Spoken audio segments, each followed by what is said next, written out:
Di era teknologi dan kecerdasan digital seperti sekarang, masihkah menghafal Al-Quran dianggap penting? Pertanyaan ini memicu perdebatan yang tajam dan penuh kontroversi. Dalam video ini, Ade Armando dan Ustadz Felix Sihau beradu argumen, membahas nilai hafalan Al-Quran di tengah perkembangan zaman modern. Apakah menghafal kitab suci masih relevan? Atau justru kehilangan makna di era serba digital? Siapkan pikiranmu, karena diskusi ini akan membuka sudut pandang yang berbeda. Tidak perlu lagi ada banyak penghafal Al-Quran di era digital ini. Saat ini kalau ada yang bertanya soal sebuah ayat spesifik di dalam Al-Quran, ya dia bisa saja mencari di Quran digital yang mungkin terekam dalam smartphone-nya. Ya nggak perlu ayat-ayatnya sampai dihafal di luar kepala. Mereka yang belajar di perguruan tinggi Islam dan memperoleh gelar doktor, profesor, dan menjadi pengajar di sana, apa mereka hafal Al-Quran? Dijamin mayoritas tidak hafal.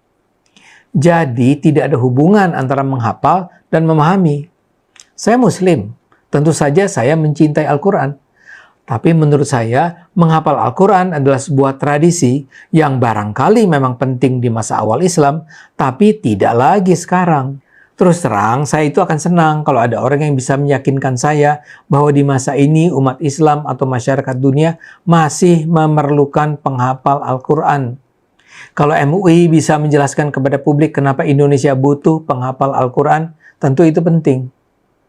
Tapi kalau tidak, saya rasa saya akan tetap bertahan dengan pandangan saya bahwa di masa digital ini kita tidak membutuhkan penghafal Al-Quran. Maaf kalau pendapat saya ini tidak berkenan di hati Anda. Ayo gunakan akal sehat, karena hanya kalau kita gunakan akal sehat, kita akan selamat. Emang apa sih gunanya untuk menghafalkan Quran? Emang sepenting itu menghafalkan Quran?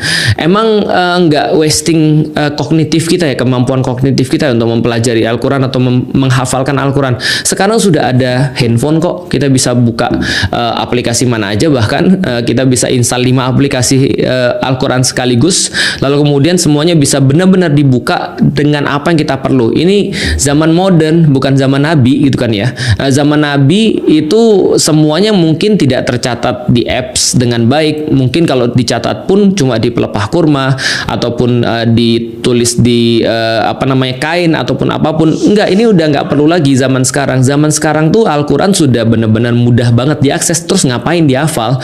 Dan orang-orang yang nggak ngafal juga, orang-orang yang ngafal juga nggak seistimewa itu kok. Nah, kalau ada yang ngomong begini, pertama-tama saya sampein ya boleh-boleh aja, nggak ada masalah.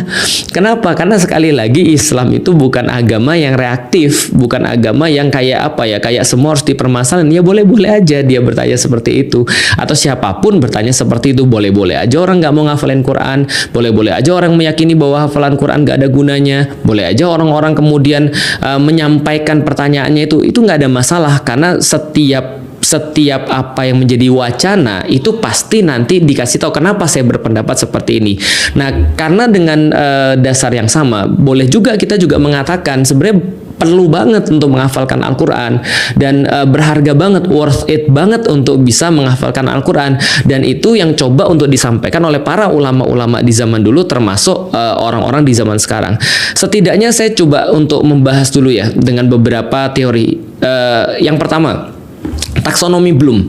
Ini ada satu teori yang ditemukan sekitar tahun 50-an, kalau nggak salah dipublis itu 1956 oleh orang yang namanya Bloom. Nah, dia punya satu teori namanya teori taksonomi yang ditemukan oleh dia, sehingga bukan ditemukan ya, dia tulis, sehingga itu dikenal dengan nama taksonomi Bloom atau Bloom's taxonomy. Nah, dia membagi semacam kayak level berpikir ketika seseorang tuh belajar. Jadi level berpikir atau level belajar kalau lebih mudahnya. Bagaimana kemudian teori dia saya pikir cukup sederhana ya, bahwasanya belajar itu, tahapan belajar itu atau tahapan berpikir dalam belajar itu, sikap mental kita dalam belajar itu dibagi menjadi 6. Yang paling pertama adalah memorization atau remembrance atau mengingat sesuatu. Yang kedua adalah namanya understanding ya, memahami sesuatu. Yang ketiga itu applying, atau kita itu applying itu ya. Jadi apply itu apa ya? Mengapply. Bahasa Indonesia mengapply itu menerapkan itu dalam praktek yang nyata untuk bisa menyelesaikan satu permasalahan nyata di dalam kehidupan kita. Nah, lalu kemudian yang mulai dari keempat ini sesuatu yang agak berbeda nih. Menurut Blooms itu adalah yang keempat itu mulai masuk kepada analisis. Nah, ini analyze ini adalah sesuatu yang lebih kompleks, sesuatu yang memakan lebih banyak sikap mental dan lebih kayak bukan nyata gitu, bukan fisikal yang lebih diperlukan, tapi lebih kepada state of mind yang lebih tinggi. Nah, itu yang keempat. Yang kelima itu di atasnya lagi adalah evaluasi atau evaluating. Jadi mengevaluasi. Dan yang keenam adalah creating atau membuat sesuatu yang baru. Jadi kita coba bahas dulu ya teman-teman sekalian. Yang pertama ini adalah memorization atau mengingat sesuatu. Kita bisa untuk mengetahui, kita bisa untuk tahu, kita bisa untuk recall, kita bisa untuk membangkitkan kembali atau mengambil kembali memori yang ada di dalam kepala kita dengan cepat. Ini penting banget di dalam belajar. Nah, inilah namanya hafalan. Jadi, teman-teman sekalian, kalau kita bicara tentang hafalan itu benar adalah level paling rendah di dalam belajar. Artinya, logikanya adalah kalau level yang paling rendah aja kita sulit, maka level yang lebih tinggi itu kayaknya mustahil. Jadi kalau ngafal aja kita itu agak males gitu kan ya, kayak saya gitu ya. Itu agaknya kalau memahami setengah-setengah tuh. Nah, itu kayak saya juga tentunya. Nah, artinya kita harus tahu bahwasanya menghafal itu atau mengingat itu adalah level pertama di dalam belajar. Menurut teorinya Bloom tadi ya, bahwasanya mengingat, membangkitkan kembali atau menarik kembali ingatan dari dalam benak kita, ini termasuk proses pembelajaran yang paling penting atau yang paling dasar. Jadi gini ceritanya teman-teman sekalian, kita juga nggak bisa bilang yang nggak penting ngafal tuh, yang penting tuh kita bisa memahami. Jadi gini brother dan sister sekalian, jadi gini bro, masalahnya adalah taksonomi Bloom itu seolah-olah adalah satu platform yang ketika atasnya itu mau dibangun, itu dibangun betul karena platform yang bawah sudah kokoh, sudah stabil gitu maksudnya. Sehingga ketika kita membangun yang kedua itu, kalau yang di bawah nggak stabil, itu berarti ada problematik nanti ke depannya. Nanti ke depannya bisa jadi mungkin dia kemudian cuma malas lalu nggak mau belajar, cuma dia bilang saya nggak mau ngafal karena saya cukup memahami aja. Padahal sebenarnya nggak ada yang dipahami kalau seseorang tuh nggak pernah untuk bisa mengingat atau bisa untuk memorization tadi, untuk bisa remember, recall dan segala macam. Contohnya kayak gini, ingat gak dulu ada orang mengelompokkan kerja itu jadi 3, kerja keras, kerja cerdas, dan kerja ikhlas.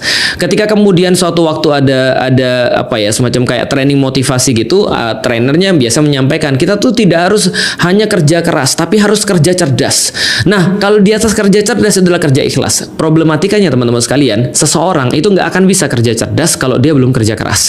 Kenapa? Karena kerja keras ini kayak menjadi requirement bagi orang untuk bisa masuk kepada kerja cerdas. Dia bisa melakukan itu dulu dengan fisiknya dia, sampai pada satu titik dia berpikir bahwasanya aku bisa melakukan lebih baik. Tapi bukannya dia nggak menguasai kerja keras gitu maksudnya. Kerja keras ini adalah kayak prerequisite ya, requirements untuk bisa orang tuh mengakses sebuah kerja cerdas. Dan kalau orang sudah bisa kerja cerdas, baru dia bisa menjadi kerja ikhlas. Dia jadi kayak wadah gitu maksudnya. Nah, maka sama remember ini atau mengingat ini atau menghafal ini adalah sebuah dasar untuk bisa ditegakkan sebuah proses pembelajaran. Dan menurut kemudian Bloom juga bahwasanya ini adalah proses yang memang paling membosankan. Membaca, rereading lagi, rereading lagi, rereading lagi, belajar lagi, membaca lagi, mengingat lagi, bahkan sebelum kita ngerti ini apa sih maksudnya. Ingat gak dulu pas kita belajar matematik, kita belajar sin, cos, tan, kita kita cuma ngafal gitu kan ya. Lalu kemudian kita belajar tentang masalah algoritma, kita belajar tentang trigonometri, kita belajar tentang limit dan segala macam. Berapa banyak semua kayak formula, rumus yang kita hafal, yang kita nggak ngerti ini sebenarnya apa. Tapi hafalan ini menjadi sebuah dasar, karena di dalam hafalan itu terdapat sesuatu yang bersifat rigid, sesuatu yang bersifat kayak terus-menerus kita lakukan. Nah, ini pelatihannya susah. Ini adalah termasuk memerlukan disiplin, memerlukan kemudian sikap mental yang juga kuat untuk mengulang-ulangi terus, mampu mengalahkan rasa bosan untuk bagaimana caranya memasukkan sesuatu ke dalam kepala kita, dan kemudian kita bisa untuk membangkitkan kembali apa yang ada di dalam kepala kita itu bahkan sebelum kita masuk ke dalam bahkan sebelum kita masuk dalam tahapan berikutnya. Ini adalah remembrance. Ini memerlukan sebuah disiplin, memerlukan sebuah effort yang nggak mudah. Oke, kalau gitu kita lihat baca Quran. Menghafal Quran. Saya selalu punya sebuah respect terhadap orang-orang yang menghafal Quran, respect pokoknya. Termasuk kepada siapapun yang menghafal Quran, meskipun apapun yang mereka lakukan. Apakah mereka kemudian gak kerudungan? Apakah kemudian mereka itu tidak Islam bahkan? Atau bahkan mereka itu masih banyak maksiat? Atau bahkan mereka itu ngafal tanpa tahu apa yang dihafalin? Saya tetap respect. Apa yang saya respect? Yang saya respect adalah maunya dia, atau kemauan dia yang besar, atau usaha dia yang melibatkan terus-menerus mengulang, karena yang namanya menghafal itu punya rumus mengulang-ulang. Itu sudah pasti ngulang-ulang. Misal contoh, aku pernah lihat, pernah dengar ada seorang hafiz ngajarin orang kemudian untuk menghafal Quran. Itu caranya adalah 7 kali dibaca sehari, dan setiap kali baca itu diulang 14 kali. Ada yang diulang 40 kali sampai kemudian itu masuk ke dalam dada, sampai kemudian itu benar-benar menjadi otomatis kemudian kita hafalkan. Minimal aku benar-benar respect pada usaha mereka, efforts mereka. Sama kayak ketika kita, jadi gini ya, ini bukannya nunjukin apapun ya, tapi aku kan baru karena kemarin problematika pinggang sih, aku baru belajar untuk angkat beban. Dan ketika aku baru belajar untuk angkat beban dan ketemu orang yang badannya udah jadi, respect bro. Kenapa? Nggak peduli siapapun Anda, agama apapun Anda, atau Anda mau sekolah apapun, tapi kalau Anda badannya jadi, itu berarti pasti bukan dari lahir. Orang bisa kaya dari lahir, orang bisa punya jabatan karena bapaknya, tapi nggak ada orang yang punya badan bagus jadi gitu kan ya, badannya mekar gitu kan ya, tricepsnya jadi, bicepsnya jadi, badan kemudian otot dadanya jadi tanpa ada kerja keras. Kebayang tuh dia ngalahin kemudian keinginannya untuk mager, tidur, nontonin Instagram, atau misalnya dia nontonin TV, ngelihat makanan ngiler, dia tetap nggak makan, dia rutin pergi ke gym, bayar gymnya, semua itu bikin saya respect bro. Artinya adalah apa? Itu sama respect kita ketika kita juga ngelihat orang S3 atau dia doktoral dari satu universitas yang terkenal lah, misalnya sulit, misalnya S3 UI, S3 ITB, S3 apalagi ITS, S3 IPB, S3 UGM dan segala macam. Kita respect. Kenapa? Karena kita kebayang effortsnya itu seperti apa. Apalagi doktor dari Al-Azhar. Kita ngerti banget dan kita respect. Minimal kita respect karena effortsnya. Ya karena kenapa ya? Ya by the way, aku belajar Quran. Aku mencoba untuk menghafal Quran. Aku mencoba untuk angkat beban. Aku mencoba untuk belajar di kuliah, tapi tidak bisa sampai di titik mereka. Maka kita respect dengan mereka. Jadi artinya dari segi itu aja kita sudah bisa tahu bahwasanya ada kualifikasi yang sangat luar biasa baru pada fase pertama taksonomi belum ini. Jadi untuk mengingat aja, menghafal aja itu luar biasa. Itu yang pertama. Yang tahapan kedua, understanding. Understanding ini adalah memahami sesuatu. Jadi gini teman-teman sekalian. Yang saya pahami, kita itu punya tempat storage, tempat penyimpanan, dan teman-teman tahu bahwasanya kalau komputer aja itu beda hard disk biasa sama apa ya namanya HDD ya kalau nggak salah, HDD sama SATA itu beda. Katanya ada lagi yang lebih cepat daripada SATA, nggak tahu deh. Pokoknya aku cuma ngerti konsepnya aja. Hard disk itu berbeda-beda. Yang jelas lebih cepat dia untuk narik data dari hard disknya itu, lebih cepat dia untuk narik data dari storage-nya itu, mohon maaf, maka semakin mahal dia. Maka kalau seandainya ada yang kemudian read sama write-nya itu lebih tinggi, maka harganya pasti jauh lebih mahal. Untuk satu penyimpanan yang sama itu bisa 2-3 kali lipat. Untuk kecepatan penarikan, otak manusia itu bekerja kira-kira sama. Kalau andaikan kita menganggap bahwasanya informasi-informasi yang kita simpan di dalam kepala kita itu kayak sebuah bahan makanan, maka makanan apa yang bisa kita buat atau makanan apa yang kita bisa masak tergantung bahan-bahan apa yang ada di dalam kulkas, bahan-bahan apa yang ada di dalam storage. Kalau bahannya cuma satu, ya berarti masakannya nggak terlalu akan banyak dibandingkan dengan orang yang punya bahan 15 atau bahan 20 atau 100 bahan. Dia bisa infinite resep yang bisa dia masak. Nah, understanding bekerja dengan cara seperti itu. Apa yang mau kita pahami kalau kita nggak tahu apa-apa? Apa yang mau kita pahami kalau kita tuh nggak pernah nginget apa-apa gitu loh maksudnya. Nah, itulah kenapa orang-orang itu kalau sebelum melakukan segala sesuatu, ya dia better untuk banyak baca, dia better untuk banyak tahu, dia better untuk banyak mengumpulkan informasi, karena ketepatan daripada proses-proses selanjutnya sangat bergantung pada informasi yang dia tahu. Quran juga sama.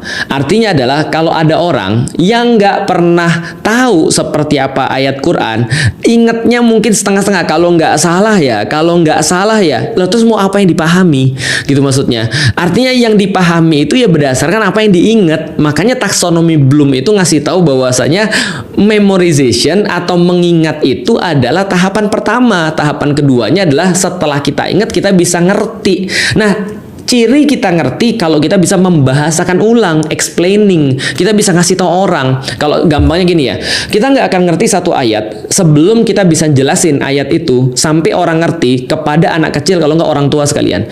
Jadi kita bisa tes ya. Misal contoh, kita sudah mengingat misalnya innallaha ma'as sabirin. Sesungguhnya Allah itu misalnya adalah sangat menyukai atau bersama dengan orang-orang yang sabar. Maka kita jelasin tuh arti kata sabar kepada nenek-nenek 80 tahun. Kalau dia udah ngerti, berarti Anda sudah understand.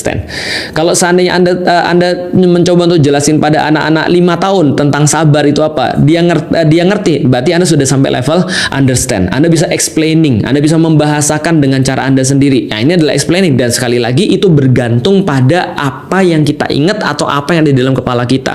Artinya, siapapun yang excel dalam memorization, siapapun yang keren di dalam menghafal, most likely dia termasuk orang yang paling mengerti tentang satu hal. Most likely, walaupun nggak selalu, tapi most likely dia lebih mengerti. Tapi kalau ada orang yang tidak mengingat apapun, maka kita tidak bisa mengharapkan pemahaman apapun yang keluar daripada dia, karena pemahaman selalu akan lebih bagus dengan informasi yang lebih banyak. Ini adalah yang harus kita fahami tentang teori taksonomi Bloom itu. Dan yang ketiga, teman-teman sekalian, itu adalah masuk kepada apply. Kita menerapkan pada sesuatu. Nah, ini berarti problem solving. Kita tahu ketika kita sudah belajar tentang sabar, kita ngerti ayatnya, kita hafal ayatnya, kita udah memahami, bisa menjelaskan pada orang lain, dan ketika datang ke kita bisa tahu, oh ini maksudnya sabar. Oh ini maksudnya ketika kita dapat musibah, kita harus mengingat Allah, innalillahi wa inna ilaihi roji'un. Ini adalah kalimat sabar, istirja, mengembalikan semuanya kepada Allah. Oh ini maksudnya. Kita bisa apply di dalam kehidupan kita. Kalau lagi kayak gini, itu sabar. Nah, level selanjutnya adalah ya agak berat memang, analisis. Kita mencah-mencah lagi. Sabar tuh ada apa aja sih di dalamnya? Oh ternyata sabar itu harus ada keimanan di dalamnya. Kalau nggak ada keimanan, nggak mungkin ada kesabaran. Harus ada keimanan, karena keimanan itu akan memunculkan qanaah, rasa puas. Kalau Allah yang memberikan kepada kita, maka disitulah muncul rasa sabar. Apalagi ada perasaan bahwasanya kita pasti akan kembali kepada Allah. Makanya innalillahi wa inna ilaihi roji'un. Ini adalah ciri orang sabar, karena dia yakin akan kembali pada Allah. Dia analisis tuh, dia pecahin satu persatu. Oh ini kemudian menjadi requirement-nya, ini kemudian tipe tipe-tipe sabar, sabar dalam menjalankan perintah Allah, sabar kemudian menghadapi musibah, sabar tidak bermaksiat dan segala macam. Oh kayak begini kemudian penerapannya, dia analisis satu persatu. Naik kemudian ke atas lagi, dia mulai evaluasi. Sebenarnya prioritas sabar ini apa sih sebenarnya? Dia mulai evaluasi, dia bisa mempertahankan argumennya dia. Bahkan dia bisa mengkritisi. Kayaknya di zaman sekarang nggak bisa sabar kalau cuma untuk kayak gini-gini deh. Sabar itu konsepnya betul kalau untuk sesuatu musibah. Tapi kalau ada orang bilang, saya sabar ketika istri saya maksiat, saya sabar ketika suami saya selingkuh, nggak bisa. Nah ini dia sudah masuk dalam evaluasi. Dia sudah bisa judging. Dia sudah bisa untuk mengetahui ini prioritasnya apa sih. Dia sudah bisa kritis terhadap apa yang dia pahami. Nah yang terakhir creating. Creating ini lebih kepada mungkin dia punya satu shortcut ya. Ketika memahami sesuatu tuh akhirnya sabar tuh bukan hanya sekadar teori, tapi sudah mewujud di dalam diri dia. Dan ya semuanya berasal dari mana? Berawal dari mana? Dari nginget. Semuanya berawal daripada ingat ayat-ayatnya, ingat ayat-ayat tentang sabar. Makanya kalau kita lihat orang-orang yang kemudian mereka benar-benar bisa untuk meramu itu semua, mereka sudah bisa langsung nurunin. Nih, hadis-hadis tentang sabar ada segini di dalam Bukhari, ada segini di dalam Muslim. Ayat-ayat tentang sabar ada segini di dalam Al-Quran. Ini kemudian cerita-cerita tentang sabar dikualifikasi. Itu semua masuk di dalam kepala. Nah kalau nggak ada di dalam kepala, terus bagaimana bisa understanding? Bagaimana bisa applying? Bagaimana bisa untuk analyze? Bagaimana bisa untuk evaluating? Bagaimana bisa untuk creating? Itu hampir bukan mostly ya, nearly impossible. Itu hampir nggak mungkin. Jadi maksudku tuh gini. Silakan aja kalau mau berkeyakinan apapun, tapi please jangan sampai kita itu justru merendahkan orang-orang yang mereka itu justru menganggap ini ada sesuatu yang sangat mulia. Kita udah bahas dari segi teori. Nah sekarang kita bahas dari segi teori agama. Masya Allah, banyak sekali. Siapa bilang nggak ada perintah untuk menghafalkan Quran? Bagaimana dengan hadis kemudian ketika Rasul nyampein bahwasanya bacalah Al-Quran dan naiklah, dan orang-orang akan berada di satu tempat. Ketika dia naik setiap baca Al-Quran, dia akan berada di tempat terakhir ayat yang dia baca. Akhirnya seolah-olah kayak gini, nanti ketika kita sudah wafat, salah satu bekal yang kita bawa itu adalah Al-Quran. Maka Al-Quran berapa banyak yang ada di dalam dada kita, itulah yang disuruh kita baca gitu kan ya. Maka kemudian dikatakan ya baca dan naiklah. Maka kemudian derajat kita nanti di akhirat, ya tapi ini bagi yang percaya, balik lagi ya. Tapi ya tentu nanti kita akan bahas kenapa kita percaya dengan agama. Nanti kita akan bahas, kita akan sampai ke situ. Tapi anggaplah orang udah percaya agama ya, maka dia yakin bahwa ketika dia kembali pada Allah, Allah akan meminta dia untuk baca Quran, dan derajat dia di dalam surganya Allah, di dalam kemudian balasan Allah yang dia terima, balasan dari Allah yang dia terima pada dia, itu akan derajatnya ditentukan dari Al-Quran yang dia baca. Somehow di titik itu aku merasa iri dengan orang-orang yang hafalin Quran. Meskipun mungkin mereka nggak paham dengan apa yang mereka baca, meskipun mungkin mereka belum apply dengan apa yang mereka baca, tapi di dalam hadis ini cuma menunjukkan dengan baca yang kita hafal. Maka kemudian ketika dia hafal 30 juz, dia sudah paling tinggi nih. Felix Xiao baca, ya baca, bacaannya cuma kul kan ya. Sampai di situ doang. Itu aja. Iya ya Allah. Ya udah, kamu sampai di situ. Nah, artinya ya kalau kita bicara tentang interaksi dengan Al-Qur'an, memang betul bahwasanya interaksi Al-Qur'an tidak hanya menghafal, bahkan membaca dan menghafal termasuk interaksi Quran yang paling standar. Interaksi Quran yang paling apa ya? Yang paling kayak default bro. Gitu kan ya. Membaca, menghafal itu seharusnya menjadi sesuatu yang kita nggak banggain memang. Karena kamu Muslim, you should do that. Kalau kita Muslim ya itu sudah kewajiban kita. Ibaratnya kayak gini lah, kalau kita katakan bahwasanya kita itu adalah seorang pelajar, ya membaca buku itu adalah sesuatu yang kayak nggak perlu dibanggakan. Memang betul. Tapi sebagai orang yang kemudian kita ngelihat ada orang effort sampai bisa ngafal, tentu saja kita respect. Seperti yang sudah kita bilang tadi, karena effortnya luar biasa. Walaupun tadi ya membaca dan menghafal harusnya menjadi nature bagi orang-orang Muslim. Nah, tapi teman-teman sekalian, kadang-kadang balik lagi ya. Ini salah satu kritik lagi, mbok yao gitu kan ya, mbok yao, ngerti tahu diri. Maksudnya seperti apa? Kadang-kadang sesuatu menjadi salah kalau orang yang ngomong itu salah, atau orangnya nggak tepat yang ngomong. Contoh kayak gini ya, kalau andaikan ya Adi Hidayat, lalu dia ngomong begini, hafal Quran itu belum tentu masuk surga. Hafal Quran itu adalah sesuatu yang nature, yang harusnya ada pada orang-orang Muslim. Hafal Quran itu jangan bangga kalau cuma hafal Quran, karena itu baru level yang sangat default bagi Islam. Ya orang semua nggak ada yang protes sih. Tapi coba kalau yang ngomong Felix Xiao tuh misalnya, hafal Quran tuh belum tentu masuk surga. Jangan bangga lu kalau lu menghafal Quran. Ya semua orang bilang lu aja kali males. Ya udahlah kali. Kalau memang lu nggak mau ngafal, kalau lu nggak bisa ya udahlah. Tapi kan ada orang-orang yang mau meyakini itu menjadi bagian sesuatu yang baik, menjadi sesuatu bagian yang istimewa. Dan ya aku pikir kenapa harus dikritik gitu maksudnya? Kenapa harus seolah-olah kita kayak merendahkan atau mengecilkan perkara-perkara itu sampai kemudian kayak meninggikan diri kita sendiri seolah-olah kita paling paham. Nggak perlu kemudian ngafal Quran kalau kita sudah understand. Nggak perlu kita kemudian ngafal Quran kalau sekarang sudah ada aplikasi. Lah kalau aplikasinya hilang, nggak perlu kita ngafalin Quran karena sekarang zamannya sudah berbeda. Ya udah sih, kalau memang kamu berkeyakinan seperti itu, kenapa kamu harus ngerendahin orang lain? Atau setidaknya membuat orang lain merasa bahwa apa yang dia lakukan itu kayak kecil. Ingat gak sih kayak dulu orang ngomong child free gitu kan ya? Ya kalau kamu nggak mau punya anak ya udah, tapi jangan bilang kemudian orang-orang yang punya anak itu adalah orang-orang yang otaknya stunting. Kalau orang mau punya anak itu dia masih terpenjara dengan pemikiran-pemikiran patriarki. Kalau orang punya anak itu sebenarnya dia sedang diperbudak oleh pernikahan, diperbudak secara formal di dalam pernikahan. Nggak gitu juga. Kesian ada orang-orang benar-benar pengen berdedikasi pada anaknya, yang benar-benar sayang anaknya, yang benar-benar pengen memberikan segala sesuatu buat anaknya, dan mereka juga nggak nganggap kamu kecil juga. Kan udah aku bilang, aku respect pada semua orang. Aku respect pada semua orang yang dia mau ngafal Quran, dia mau nggak ngafal Quran, dan dia mau ngeritik Islam. Aku respect pada mereka.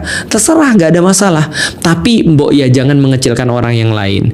Artinya adalah mungkin itu juga menjadi problemku, tapi aku berusaha untuk tidak melakukan seperti itu.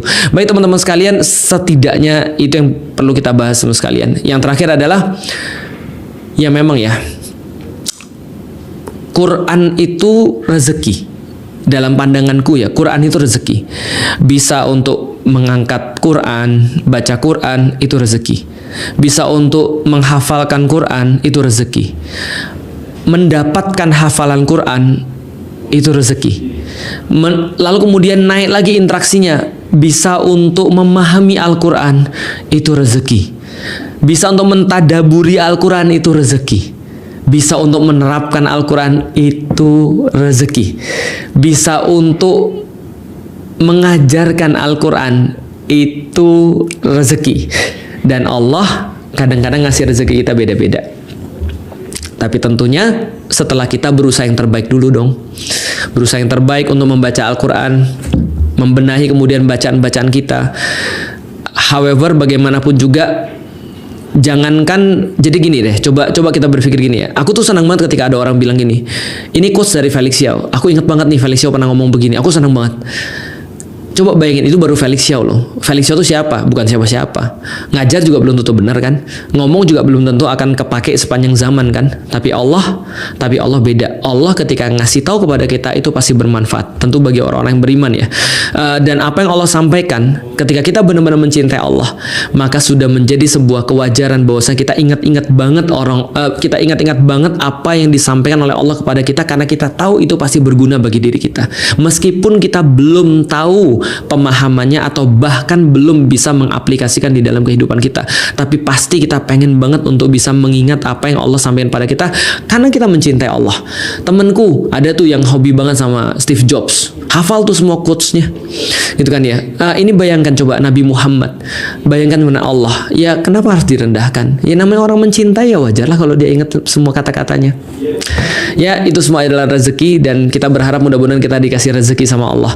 Kalau rezeki artinya adalah kita berusaha minta rezeki itu sebanyak-banyaknya sama Allah dengan interaksi kita terhadap Al-Quran. Di sisi yang lain, ketika ada orang nggak hafal Quran atau ada orang hafal Quran tapi mungkin masih tidak seperti harapan kita, ya udahlah, kita tahu Quran itu memang rezeki. Ada orang yang cuma dibagi ngafal doang tapi dia nggak ngerti isinya. Ada orang yang kemudian diberikan sedikit hafalan dan juga kemudian pemahaman berdasarkan apa yang sedikit itu dan bermanfaat bagi orang lain. Quran adalah rezeki. Berharaplah mudah-mudahan Allah terus ngasih rezeki buat kita. Perbedaan pendapat mungkin tidak selalu menghasilkan kesimpulan yang sama, namun selalu membuka ruang untuk memahami lebih dalam tentang apakah menghafal Al-Quran masih berguna di era sekarang. Jawabannya kembali pada cara setiap orang memandang ilmu, iman, dan nilai kehidupan. Yang terpenting bukan hanya berbicara tentang benar atau salah, tetapi bagaimana kita menghargai proses belajar dan keyakinan orang lain. Teruslah mencari, karena pemahaman lahir dari keberanian untuk berpikir dan mendengar.